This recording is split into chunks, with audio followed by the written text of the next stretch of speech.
อยู่แค่เพียงข้ามวันพอสว่างลงสายก็ต้องจากต้องเราออกเดินทางไปอีกไกลแสนไกลถ้าฉันจะฝากความรักไว้ที่เธอเมื่อเธอเดินทางให้เธอติดตัวไว้แต่มีคนคิดถึงเธอแม้ห่างกันเท่าไรไม่ว่ายังไงเรายังจะกลับมาพบกัน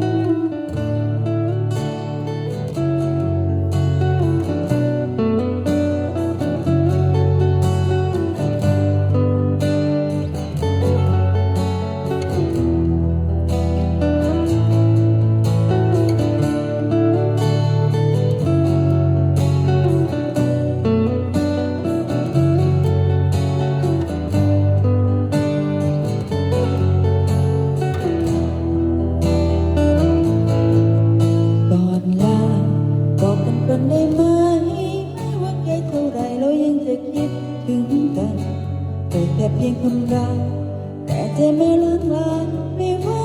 ยังไงเรายังจะกลับมาพบกันก่อนลาเธอจับมือกับฉันทุกครั้งได้ไม่หวั่นพักมันนี่เธอก่อนลาแค่เพียงคำลาไม่ต้องมีสัญญาไม่ว่ายังไงเรายังจะกลับมาพบกัน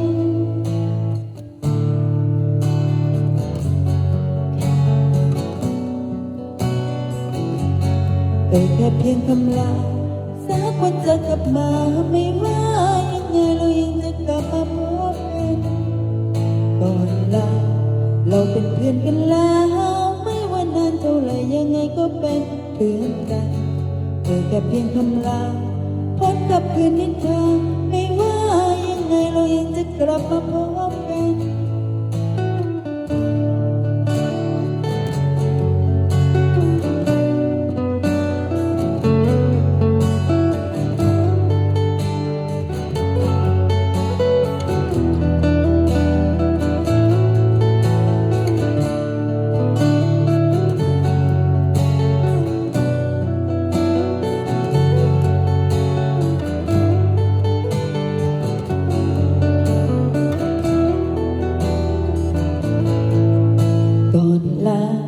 บอกกันก่อนได้ไหม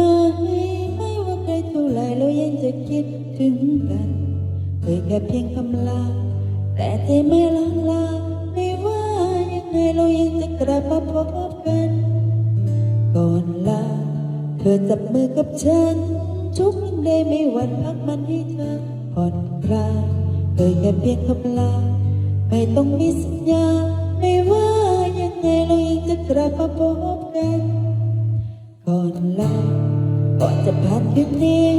แค่ได้มีความสุขแค่นี้ก็มีแรงใจแค่เพียงคำลาสักวันจะกลับมาไม่ว่ายังไงเรายังจะกลับมาพบกันก่อนลาเราเป็นเพื่อนกันแล้วไม่ว่านานเท่าไรยังไงก็เป็นเพื่อนกันแค่เพียงคำลาพบกับคืนนิทานไม่ว่ายังไงเรายังจะกลับมาพบ